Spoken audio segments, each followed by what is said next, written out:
دعوت خطاب دینے چلا ہوں ہمارے سرپرست عظیم مہمان، اور میں ان کا شکریہ اس انداز سے بھی کرتا ہوں کہ یہ حضرت 3 دن قبل کراچی سے تشریف لائے اور اچانک ان کی طبیعت خراب ہو گئی، لیکن ہماری ساتھ محبت اور عقیدت اور ہمارے ساتھ ان کا ایک مشفقانہ عمل اور رویہ ہے کہ اس صحت کے باوجود، مصروفیات کے باوجود جب بھی درخواست تھی ہمارے پاس تشریف لائے، ہماری سرپرستی کی، اور الحمدللہ ادارے کے عظیم سرپرست ہیں، ہر موقع پہ رہنمائی اور ہر انداز سے تعاون فرماتے ہیں۔ اب میں دعوت خطاب دینے لگا ہوں۔ یادگار اسلاف پیکر اخلاص و وفا، میری مراد حضرت مولانا ضیاء الرحمان سے۔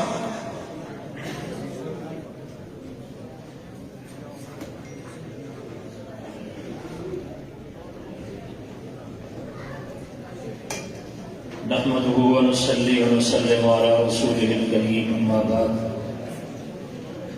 أعوذ بالله من الشيطان الرجيم، بسم الله الرحمن الرحيم، قل بفضل الله وبرحمته فبذلك فليفرحوا هو خير مما يجمعون، صدق الله العظيم۔ اللهم صل على محمد وعلى آل محمد كما صليت على إبراهيم وعلى آل إبراهيم إنك حميد مجيد، اللهم بارك على محمد وعلى آل محمد كما باركت على إبراهيم وعلى آل إبراهيم إنك حميد مجيد۔ جامعہ سراج العلوم میں جب بھی آمد ہوتی ہے، مہمان کی حیثیت سے نہیں بلکہ میزبان کی حیثیت سے، اس لیے کہ یہ ادارہ میرے مخلص رفیق اور بھائی شہید محترم حضرت مولانا محمد نواب الحسن صاحب نور اللہ مرقدہ کی یادگار ہے، اور ہمارا دور طالب علمی میں جو ساتھ رہا، تعلیمی سفر میں ہم ساتھ رہے، سچی بات یہ ہے کہ میں اس کا حق تو ادا نہیں کر سکتا، ان کی رفاقت کا، محبت کا۔ جب یہ حضرات یہاں حاضری کا کہتے ہیں تو پوری کوشش ہوتی ہے کہ کسی نہ کسی طریقے سے اللہ یہاں پہنچا دیں۔ اللہ کا فضل ہے، اس کا کرم ہے، میں رب کا شکر گزار ہوں کہ طبیعت کی ناسازی کے باوجود اللہ کریم نے آپ سے ملاقات کا موقع نصیب فرمایا۔ آج کی اس مجلس کے اصل مخاطب تو یہ شہزادے ہیں جو آپ کے سامنے بیٹھے ہیں، جنہیں اللہ کریم نے اپنی کتاب کی حفاظت کے لیے اسباب کے درجے میں چن لیا، ان کے سینے میں رکھے ہوئے دلوں کو پسند کر لیا، اور پھر ان کے دلوں کا ذکر اپنے پاک کلام میں یوں کیا، بل هو آیات بینات فی صدور الذین اوتوا العلم۔ میری آیتیں ڈھونڈنے والوں، یہ کہاں ملیں گی آیتیں؟ ان بچوں کے سینے میں رکھے ہوئے دل میں۔ اترا دل میں تھا، اترا دل میں تھا۔ حرا کی غار میں آقا صلی اللہ علیہ وسلم پر قرآن کریم کا نزول شروع ہوا، اور کہاں اترا؟ دل میں۔ نزل بہ الروح الامین علی قلبک، روح الامین لے کر آئے حضرت صلی اللہ علیہ وسلم کے قلب اطہر پر۔ اللہ رب العزت نے اپنی یہ امانت امین کے حوالے کی کہ یہ امانت لے کر جاؤ اور کائنات کے سب سے بڑے امین کے دل میں ڈالو۔ اللہ امین، جبریل امین جو امانت دانے والے ہیں ان کا نام بھی جبریل امین، اور جس ہستی پر اترا، جن کے دل میں سب سے پہلے اترا، ان کا لقب بھی امین۔ امین نے بھیجا، امین لے کر آیا، امین کے دل میں اترا، اب اس امانت میں کیسے کوئی خیانت کر سکتا ہے؟ اس کے اندر کوئی کیسے رد و بدل کر سکتا ہے؟ اس کی حفاظت کا بیڑا تو خود اٹھایا اور یوں اعلان کیا کہ ہم نے اتارا ہے، ہم حفاظت کریں گے۔ لیکن اسباب کے درجے میں اللہ کریم نے اس امت کے ان معصوم بچوں کے دل میں ڈالا اس کو۔ ابھی آپ نے بچے کی تلاوت سنی، کتنی خوبصورت آواز میں سبحان اللہ اپنی توتلی اور معصوم پاک زبان سے اللہ کا پاک کلام پڑھ رہا تھا۔ کیسے کیسے اللہ اپنے کلام کی حفاظت کے لیے لوگوں کو کھڑا کر دیتے ہیں۔ اس کا قرآن کریم کی حفاظت اس نے ذمہ لی ہے، قیامت تک یہ محفوظ رہے گا۔ آپ سے کا سب سے بڑا معجزہ ہے، اسی وجہ سے اس امت کی تعداد بھی زیادہ ہوگی، کیونکہ یہ معجزہ رہتی دنیا تک رہے گا اور لوگوں کو اپنی طرف کھینچتا رہے گا۔ آخرت میں قیامت میں امام الانبیاء سرور دو عالم صلی اللہ علیہ وسلم اپنی امت کی کثرت پر فخر کریں گے۔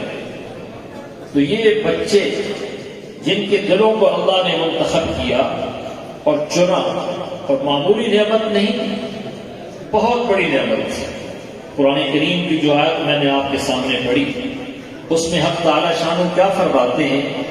قل بفضل اللہ وبرحمتہ فبذلک فلیفرحوا هو خیر مما یجمعون۔ میرے حبیب ان سے کہہ دیجیے، اے امت محمدیہ علی صاحبہ التحیہ والسلام، تمہیں دو نعمتیں بہت بڑی ملی ہیں۔ ایک اللہ کا فضل، قرآن کریم مراد ہے، اور دوسرا وبرحمتہ، رحمت عالم صلی اللہ علیہ وسلم کی دولت، آپ کا امتی ہونا۔ حضرت عبداللہ بن عباس رضی اللہ عنہ اس کی تفسیر یہی کرتے ہیں۔ قرآن پاک کے سب سے بڑے مفسر، پہلے مفسر قرآن، آپ کے چچا زاد بھائی، چھوٹے سے بچے تھے، ذوق دیکھیں، رات کو آئے، حضرت میمونہ خالہ تھا، اس نیت سے آئے کہ میں تنہائی میں رات کو دیکھوں آپ کے کیا معمولات ہیں، رات کی خلوتوں میں آپ کے کیا معمولات ہیں، اس کا مشاہدہ کرنے کے۔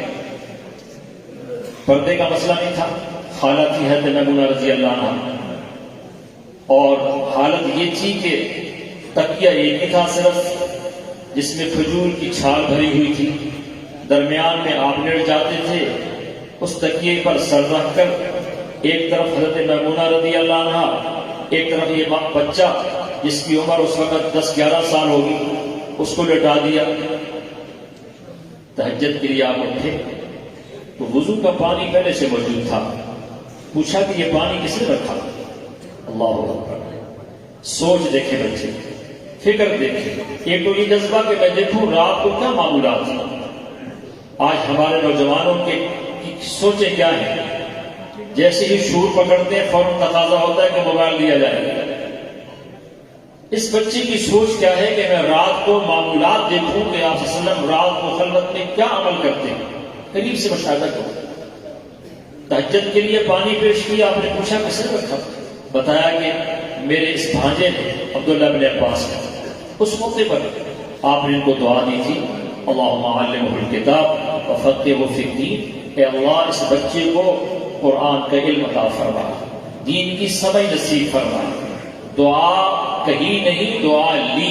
اللہ ہم سب کو دعا لینے والا بنا دے۔ اپنے ماں باپ کی اتنی خدمت کریں کہ دعاؤں کے لیے کہنا نہ پڑے، استاد کی اتنی خدمت کریں کہ دعا کے لیے کہنا نہ پڑے، بڑوں کی اتنی خدمت کریں کہ دعا کے لیے کہنا نہ پڑے، خود دعائیں دیں۔ یہاں آپ نے خود دعا دی، اللہم علمہ الکتاب وفقہہ فی الدین، اے اللہ اس بچے کو کتاب کا علم عطا فرما، دین کی سمجھ نصیب فرما۔ ایسی لگی یہ دعا عبداللہ بن عباس کو، ایسی قبول ہوئی یہ دعا ان کے حق میں کہ قرآن کریم کا پہلا مفسر ہونے کا اعزاز ان کو نصیب ہوا۔ وہ فرماتے ہیں کہ بفضل اللہ و برحمتہ سے مراد قرآن کریم اور رحمت عالم صلی اللہ علیہ وسلم کی ذات مراد ہے۔ ایمان والو، ہم نے تمہیں قرآن دیا اور یہ بڑا فضل ہے ہمارا تم پر، اور پھر کن کے توسط سے دیا؟ رحمت عالم صلی اللہ علیہ وسلم کے واسطے سے دیا۔ سورہ رحمان آپ پڑھتے ہیں، بڑی سارا ہی اللہ کا کلام ہے، لیکن اللہ نے ساری فصاحت و بلاغت کا حسن اس صورت کے اندر بھر دیا. سننے والوں کو بھی لطف آتا ہے, پڑھنے والوں کو بھی مزہ آتا ہے.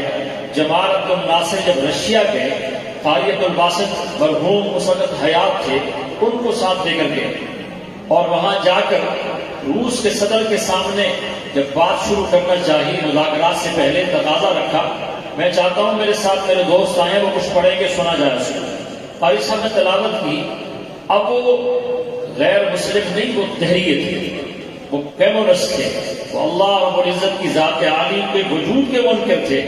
قاری صاحب نے اپنی حسین آواز میں جب سورہ الرحمن پڑھی تو جو اہل ایمان تھے, مسلمان تھے اس مجمع میں, وہ روئیں تو کوئی تعجب کی بات نہیں, ان کی آنکھوں سے آنسو بہیں تو کوئی تعجب کی بات نہیں. لیکن رشیا کا وہ صدر یہ سن کر, جس کو کچھ نہیں پتا کہ یہ کیا پڑھا جا رہا ہے, وہ بھی رو پڑا اور کہنے لگا بڑی بڑی میں نے موسیقی سنی ہے, بڑے اچھے اچھے گانے سنے ہیں, پر ایسا گانا میں نے آج تک نہیں سنا. اسے بتایا گیا کہ یہ گانا نہیں ہے, یہ موسیقی نہیں ہے, یہ اللہ کا پاک کلام ہے جو قاری صاحب اپنی خوبصورت آواز میں پڑھ رہے تھے.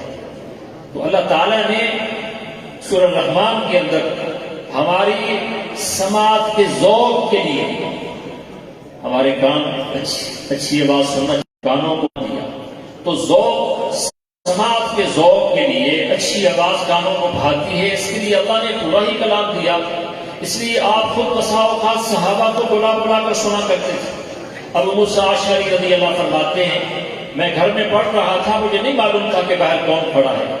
آپ گلی سے گزر رہے تھے, سیدہ عائشہ صدیقہ رضی اللہ عنہا ساتھ تھی, آپ رک گئے, دیر تک میں پڑھ رہا تھا, سنتے رہے, تشریف لے گئے. صبح جب میں مسجد میں حاضر ہوا تو آپ نے بلا کر مجھے بتایا کہ تم رات کو قرآن پڑھ رہے تھے اور میں گلی میں تمہارا قرآن سن رہا تھا, بہت اچھا لگا, اللہ نے تمہیں لہن داؤدی دیا ہے, بہت اچھی آواز سے پڑھ رہے تھے. ابو موسیٰ اشعری کہنے لگے, یا رسول اللہ صلی اللہ علیہ وسلم, مجھے پتا ہوتا کہ آپ سن رہے ہیں تو میں اور دیر تک پڑھتا اور اچھی آواز سے پڑھتا. تو اچھی آواز سے پڑھنے والوں کو بلا بلا کر آپ خود سنا کرتے تھے. ابی بن کعب رضی اللہ عنہ زمانہ نبوی کے بڑے قاری تھے, اور یہ وہ قاری ہیں جنہوں نے سیدنا فاروق اعظم رضی اللہ عنہ کے زمانے میں سب سے پہلے مسجد نبوی میں قرآن سنایا تراویح میں. سب سے پہلے فاروق اعظم کا انتخاب تھا, ان کو مصلی پہ کھڑا کیا. بڑے مستجاب الآواز صحابی, چہتے اور لاڈے صحابی. ایک مرتبہ مجمع میں بیٹھے ہوئے تھے, آپ نے پوچھا صحابہ کرام سے کہ جانتے ہو کہ قرآن کریم کی سب سے شان والی آیت, اونچی آیت کون سی؟ صحابہ کا لگا بگا جواب یہ ہوتا تھا, اللہ و رسولہ عالم, اللہ بہتر جانے یا اللہ کا رسول بہتر جانے, ہمارا علم اللہ رسول کے مقابلے میں کیا حیثیت رکھتا ہے. یہ صحابہ کی تواضع تھی, عاجزی تھی, انکساری تھی. جواب پتہ بھی ہوتا تھا نا تو آقا کے سامنے لب کشائی کی ضرورت نہیں ہوتی تھی, اظہار نہیں کرتے تھے. آپ نے پوچھا کہ بتاؤ قرآن کریم کی آیتوں میں سب سے اونچی شان والی آیت کون سی ہے؟ تو پھر یہی جواب تھا, اللہ و رسولہ عالم. پھر آپ نے اشارہ کیا, ابی بن کعب سمجھ گئے رضی اللہ عنہ کہ آپ مجھ سے پوچھ لیں, میری قرآن فہمی کا آپ امتحان لینا چاہتے ہیں.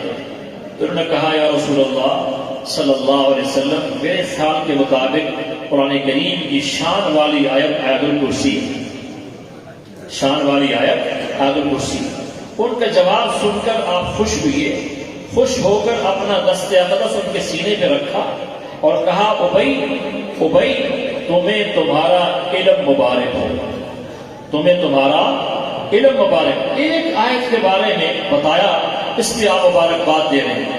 ان بچوں کے سینوں میں کم و بیش 6666 آیتیں آئی ہیں بھائی, یہ مبارکباد کے قابل نہیں. باتیں کر رہا تھا کہ حسین آواز والوں کو بلا بلا کر آپ سنا کرتے تھے. یہی ابی ابن کعب, ان سے کہا, ابی مجھے قرآن سنا. یا رسول اللہ, قرآن کریم آپ پر اترا, آپ پڑھیں, میں سنوں, ساری برکتیں آپ کے دم قدم سے, آپ مجھے فرما رہے. فرمایا, ابی اللہ نے پیغام بھیجا ہے, ابی سے قرآن سنو. پھر پوچھتے ہیں حیرت سے, خوشی سے, اسمانی اللہ, کیا میرے رب نے میرا نام لیا؟ کہ ہاں تمہارا نام لیا. تو برستے آنسوؤں میں خوشی کے آنسو آنکھوں سے بہ رہے تھے اور سورہ بینہ حضرت صلی اللہ علیہ وسلم کو سنائی. یہ اچھی آواز اور پھر اس اچھی آواز سے قرآن پڑھا جائے، مصرف ہی یہی ہے، مصرف ہی اس کا سب سے اچھا زبان کا کیا ہے، اس سے اللہ کا کلام پڑھا جائے۔ جبھی تو سورہ الرحمن نے فرمایا الرحمن علم القرآن خلق الانسان علمہ البیان کا ذکر کیا آگے کہ میں نے بولنا سکھایا انسان کو۔ اس میں بڑا لطیف اشارہ ہے، بڑا لطیف اشارہ ہے کہ جب زبان بولنے کے لائق ہو تو اسے سب سے پہلے کیا پڑھنا چاہیے؟ قرآن کریم پڑھنا چاہیے۔ کتنے خوش نصیب ہیں وہ مائیں جنہوں نے بچوں کو دودھ پلایا، کتنے خوش نصیب ہیں وہ والدین جن کے بچوں کو اللہ نے اپنے کلام کے لیے منتخب کیا۔ یہ انتخاب اب سے نہیں، بہت پہلے سے ہے۔ اس کے کلام کی الفاظ، حروف اور نقوش کا چوکیدار اور پہریدار بنا دیا۔ ان کے سینوں میں رکھا ہوا دل قرآن کریم کی کیسٹ ہے، کیسٹ سبحان اللہ، کیسے کیسے حفاظت کروائی اللہ نے۔ ہارون رشید کے زمانے میں حفظ کا مقابلہ چل رہا تھا، 10 سال کے بچے بھی تھے، 12 سال کے بچے بھی تھے۔ ہارون رشید کو اور اس کی اہلیہ کو اللہ نے عجیب ذوق عطا فرمایا تھا۔ اپنے محل کے اندر اس کی اہلیہ نے 1000 ایسی قرآن کی حافظہ بچیاں رکھی ہوئی تھی کہ ہر وقت میرے گھر میں قرآن کی تلاوت چلتی رہی۔ مقابلہ ہو رہا تھا حفظ کا، بچے چھوٹے چھوٹے آئے، اس میں 5 سال کا بچہ، وہ بھی قرآن کا حافظ، 5 سال کا بچہ قرآن کا حافظ، کوئی تعجب کی بات نہیں۔ کراچی میں ہمارے دوست ہیں مولانا منظور مہنگر صاحب، ان کے بچے نے 8 سال کی عمر ہوگی اس وقت، 6 مہینے میں قرآن حفظ کیا۔ فرمانے لگے چھٹیاں بہت کرتا تھا، ناغے بہت کیے ہیں، ورنہ 4 مہینے میں کر لیتا۔ کیا نظام اس کا؟ وہ ہارون کے زمانے میں 5 سال کا بچہ جب اسٹیج پہ آیا اور اسے کہا گیا کہ پڑھو تو معصومیت سے کہتا ہے کافیاں ملیں گی، بھول پن کا یہ عالم ہے، میٹھا ملے گا، اتنا بھولا اتنا سادہ لیکن قرآن سے نہیں محفوظ ہے۔ کم و بیش 6066 آیتیں اس کے سینے میں محفوظ ہیں۔ تو یہ اللہ تعالیٰ کا ایسا تکوینی نظام ہے۔ آپ مدارس میں آئیں، صبح کا منظر دیکھیں کیسے یہ بچے زمین پر بیٹھ کر تباہیوں پر اللہ کا کلام رکھ کر جھوم جھوم کر پڑھ رہے ہیں، جھوم جھوم کر پڑھ رہے ہیں۔ انہیں قرآن کریم کا معنی نہیں معلوم، تفسیر نہیں معلوم، مفہوم نہیں معلوم۔ کس نے ان کے دل میں یہ بات ڈالی کہ تم نے قرآن کریم کے الفاظ اور حروف اور نقوش کی حفاظت کرنی ہے؟ آج تورات، زبور، انجیل کا مجموعہ، بائبل نامی کتاب جو چرچ میں پڑھی جا رہی ہے، امریکہ کے چرچ میں پڑھی جا رہی ہے، وہ اور نسخہ ہے، لندن کے چرچ میں پڑھی جا رہی ہے، وہ اور نسخہ ہے۔ آپ کے پاکستان میں جو چرچوں میں کرسچن بائبل پڑھتے ہیں وہ مختلف نسخہ ہے۔ یہ شان اللہ کے کلام کی ہے۔ دنیا کے کسی خطے میں چلے جائیں، قرآن کریم کے ایک حرف میں بھی کہیں کوئی تبدیلی اور ترمیم نظر نہیں آئی۔ امریکہ جیسا ملک جہاں مسلمانوں کی تعداد آٹے میں نمک کے برابر بھی نہیں ہے، وہ تھوڑے ہیں مسلمان وہاں پر، لیکن الحمدللہ ابھی رمضان آ رہا ہے، رمضان میں قرآن کی بہاریں ہوتی ہیں۔ وہاں رمضان میں سنانے والے، امریکہ جیسے ملک میں سنانے والوں کی تعداد سینکڑوں نہیں ہزاروں میں۔ کہتے ہیں نا جادوگر تو سر چڑھ کے بولے، ایسی اللہ نے اس کی حفاظت کا انتظام کیا۔ ہندوستان میں ایک بزرگ تھے، انہوں نے اپنے ہاتھوں سے قلمی نسخہ لکھا قرآن کریم کا۔ پرنٹنگ کا دور نہیں تھا، پریس کا دور نہیں تھا، ڈیکمپوزنگ کا دور نہیں تھا۔ لوگ اپنے ہاتھوں سے قلم سے، لکڑی کے قلم سے نسخے لکھتے تھے، گھروں میں رکھتے تھے، اور بہت کم نسخے ہوتے تھے، بہت نایاب نسخے ہوتے تھے۔ ایسا نہیں جیسے ہمارے یہاں ماشاءاللہ مسجدوں میں یہ 13 لائن والا قرآن کریم ہے، اور یہ 15 لائن والا قرآن کریم ہے، اور یہ 16 لائن والا ہے۔ ان کی نظر کمزور ہے، ان کے لیے موٹے حروف والا، بڑی سہولتیں آسانیاں ہو گئی۔ اس زمانے میں اپنے ہاتھوں سے لوگ لکھتے تھے اپنے بچوں کے لیے کہ تاکہ وہ کچھ پڑھ لیں۔ تو انگریز نے ان مسلمانوں سے وہ قلمی نسخے لیے اور لے کر دریا میں ڈال دیا کہ تمہارا یہ دعویٰ کہ ہمارے پاس قرآن پاک محفوظ ہے، اب بتاؤ کہاں ہے قرآن؟ جتنے نسخے تمہارے پاس تھے وہ تو میں نے لے کے دریا میں ڈال دیے۔ اس زمانے میں ہمارے ایک بزرگ تھے مولانا باقر علی خان نبر اللہ برکتہ، وہ ایک مدرسے سے، مکتب سے 3 بچوں کو لے کے دہلی کے انگریز کمشنر کے سامنے پہنچ گئے۔ کہا تم نے قلمی نسخہ، ہاتھوں سے لکھے ہوئے نسخوں کو لے کر خرید کر مسلمانوں سے دریا میں ڈال دیا، ان بچوں کے سینوں سے قرآن کیسے نکالو گے؟ اس کے سامنے کہا بچوں سے بیٹا وہاں سے پڑھو وہاں سے پڑھو. بچوں نے ماشاءاللہ پڑھنا شروع کر دیا. کسی نے کہا دلوں میں بھرو علم کا مال و زر، نہ آتش کا خطرہ نہ چوری کا ڈر. انوکھا فول پروف سسٹم ہے اس کلام کی حفاظت کا، کر کے تو کوئی دیکھے نہ تو بدل. مولانا علی جوہر رحمۃ اللہ علیہ کے حوالے سے میں نے ایک واقعہ پڑھا کہ ہندوستان میں ایک شخص نے اپنے ہاتھوں سے قلمی نسخہ لکھا اور وہ چاہتے تھے کہ اس نسخے کی اصلاح میں کسی ایسے آدمی سے کراؤں جو بہت پختہ حافظ ہو تاکہ وہ اس کی اصلاح کرے، کہیں زیر زبر شد بد میں کوئی گڑبڑ نہ ہو، کوئی حروف میں نے چھوڑ نہ دیا ہو.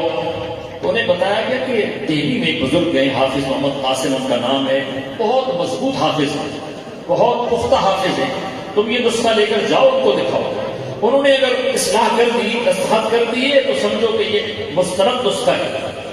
وہ سفر کر کے وہاں پہنچے اور ڈھونڈتے ڈھونڈتے حافظ قاسم صاحب تک جب پہنچے تو ان کی پریشانی میں اور اضافہ ہو گیا کہ مجھے جن کے پاس بھیجا گیا ان کی آنکھیں نہیں، نابینا ہے، وہ کیا اس کی اصلاح کریں گے؟ میں تو اس لیے آیا تھا کہ اس کو دیکھیں گے، آنکھوں سے دیکھیں گے، اصلاح کریں گے، ان کو نظر ہی کچھ نہیں آتا. تو حافظ صاحب نے کہا فرمائیے کیسے آنا ہوا؟ کہا کہ اس مقصد کے لیے آیا تھا لیکن مجھے سمجھ نہیں آ رہی کہ میں کیا کہوں آپ سے، آپ کیسے کریں گے اس کی اصلاح؟ مجھے تو اس لیے بھیجا گیا. کہا فکر نہ کرو، پریشان نہ ہو، تمہارا مقصود تمہیں مل گیا. بیٹھو، قرآن کریم کھولو، سورہ فاتحہ کی جو پہلی آیت ہے الحمدللہ رب العالمین، اس پہ نگاہیں گاڑو.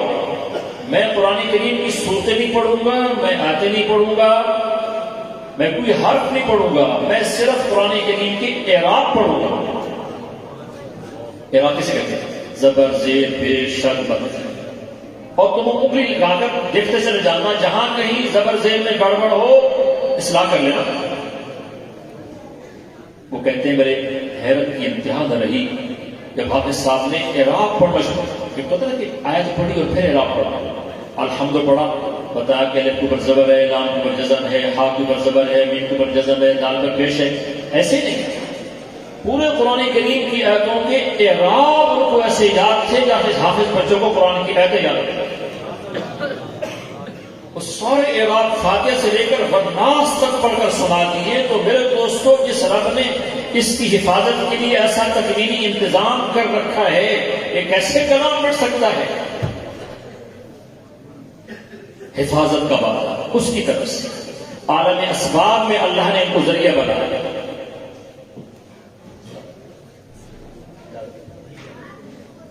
عالم اسباب میں اللہ نے ان کو حفاظت کا ذریعہ بنایا. اور جب پڑھتے ہیں، یہ بچہ پڑھ رہا تھا نا اپنی دوسری زبان سے، معصوم زبان سے. شاہ ولی اللہ رحمۃ اللہ علیہ کے صاحبزادوں میں سے کسی صاحبزادے کا، اس کا نام ذہن میں نہیں آ رہا، ان کا ایک قول میں نے پڑھا. وہ فرماتے تھے جب کوئی بھی بچہ حافظ قرآن ہو یا اچھی طرح تجوید سے ناظرہ اس نے پڑھا ہو، وہ جب قرآن کریم پڑھتے ہیں تو سچی بات یہ ہے کہ ہونٹ اس کے ہوتے ہیں، زبان اس کی حرکت کر رہی ہوتی ہے، حقیقت میں اس کی زبان پر بول کون رہا ہے؟ اللہ. ابھی یہ بچہ پڑھ رہا تھا نا، هو اللہ الذی لا الہ الا هو، یہ کون کہہ رہا ہے؟ اپنا تعارف کون کروا رہے ہیں؟ اللہ. لقد خلقنا الانسان فی احسن تقویم، کون کہہ رہے ہیں؟ اللہ. ان اللہ علی کل شیء قدیر، کون کہہ رہے ہیں؟ اللہ. حافظ قرآن ہو، کوئی بچہ پڑھنے والا، چھوٹا ہو بڑا ہو، جب پڑھتا ہے ہونٹ اس کی حرکت کرتے ہیں، زبان اس کی حرکت کرتی ہے، حقیقت میں اس کی زبان پہ بول کون رہا ہے؟ اللہ. یہ بات سمجھانے کے لیے حضرت نے فرمایا کہ دیکھو، اللہ کے پیغمبر حضرت موسیٰ علیہ السلام جب اپنی اہلیہ کے ساتھ سفر پہ تھے، سردی کا وقت تھا، راستہ بھول گئے، سخت سردی سے بچاؤ کے لیے آگ کی تلاش میں کہ کوئی حرارت کا، کوئی تپش کا، کوئی سردی سے بچاؤ کا انتظام ہو، تو دور محسوس ہوا کہ آگ جل رہی ہے. اہلیہ سے کہا یہاں بیٹھو، انی آمست نارا لعلی آتیکم منہا بقبس او اجد علی النار ہدا. لگتا ہے آگ ہے، میں کچھ وہاں سے انگارے لے آؤں تاکہ کچھ حرارت کا، گرمی کا انتظام ہو سکے، سردی سے بچاؤ کا انتظام ہو سکے. گئے چلتے چلتے جب اس جگہ پہنچے جس جگہ کو وہ آگ سمجھ رہے تھے، آگ نہیں تھی، وہ درخت تھا، اس درخت کے اوپر انوارات کی بارش برس رہی تھی، حق تعالی شانہ کی تجلیات کی بارش برس رہی تھی۔ وہ سیاق سمجھے، آگے بڑھے تو درخت پیچھے، موسیٰ علیہ السلام پیچھے ہٹے تو وہ درخت ان کی طرف، وہ تجلیات ان کی طرف۔ اب حیران پریشان ماجرا کیا ہے، کیا منظر ہے؟ آواز آئی اخلعن علیک انک بالواد المقدس طویٰ، جوتے اتار دو موسیٰ، پاکیزہ وادی میں کھڑے ہو، آگ لینے آئے تھے، نبوت دے کے جاؤ۔ میرے رب کی عجیب سنت رہی ہے، انبیاء علیہ السلام کو جب بھی نبوت عطا کی کوئی اشتہار نہیں چھاپا، کوئی پیدل نہیں لگے، راہ چلتے مدین کے مسافر کو نبوت مل رہی ہے۔ آقا صلی اللہ علیہ وسلم کو بھی نبوت دینے کے لیے کوئی جمگٹھا اکٹھا کر کے اعلان نہیں کروایا، غار حرا میں آپ تشریف لے گئے، وہاں نبوت مل رہی ہے۔ تو موسیٰ علیہ السلام کو کہا اخلعن علیک، جوتے اتارو، پاکیزہ وادی میں کھڑے ہو، اننی انا اللہ، موسیٰ میں تم سے تمہارا رب بات کر رہا ہوں۔ وہ حضرت فرماتے تھے دیکھو آواز کہاں سے آ رہی تھی؟ درخت سے۔ آواز کہاں سے آ رہی ہے؟ اس شجرہ سے۔ اور آواز ہے کس کی؟ اللہ کی۔ کس کی آواز ہے؟ اللہ کی۔ اس لیے وہ صلی اللہ علیہ وسلم فرمایا کرتے تھے ایسی میٹھی آواز، ایسی حسین آواز کہ عام انسانوں کی آواز سے تو کان لطف اندوز ہوتے ہیں، اچھی آواز سنتے اس طرف کان لطف اندوز ہوتے ہیں، اس آواز میں ایسی لذت تھی، ایسی مٹھاس تھی کہ میرے جسم کا رواں رواں انگ انگ اس کی لذت اور حلاوت کی مٹھاس کو محسوس کرتا۔ تو آواز آ رہی ہے درخت سے، ہے کون بولنے والے؟ اللہ۔ ایسے ہی یہ بچے اتنے بیٹھے ہیں ماشاءاللہ، اللہ کا کلام جب بھی پڑھیں گے تو زبان ان کی ہوتی ہوگی، ہونٹ ان کے ہلیں گے، حقیقت میں ان کی زبان میں بول کون رہا ہوگا؟ اللہ۔ کیا شان ہے! کسی نے کہا نا کس شان سے کرتا ہے آیات تلاوت، کس شان سے کرتا ہے آیات تلاوت، انسان کے لہجے میں خدا بول رہا ہے۔ تو بہت بڑا اعزاز ہے بھائی ان بچوں کے لیے، ان کے والدین کے لیے، خوش نصیب ہے ان کے والدین کہ اللہ تعالیٰ نے اس کلام کی حفاظت کے لیے، الفاظ حروف نقوش پر پہرا دینے کے لیے ان کو منتخب کیا، ان کو چنا۔ اس نعمت پر جتنا بھی شکر ادا کیا جائے کم ہے۔ جب بچے اولاد ہوتی ہے، دنیا میں بچے پیدا ہوتے ہیں، خوشی کا موقع ہوتا ہے، ہونی بھی چاہیے، فطرت انسانی ہے۔ اللہ تعالیٰ نے انبیاء علیہ السلام کے اندر بھی یہ تقاضا ایسا رکھا کہ حضرت زکریا علیہ السلام بوڑھے ہو گئے، بڑھاپا ہے، اولاد نہیں ہو رہی، پھر بھی اللہ سے مانگ رہے ہیں، اللہ نے دیا۔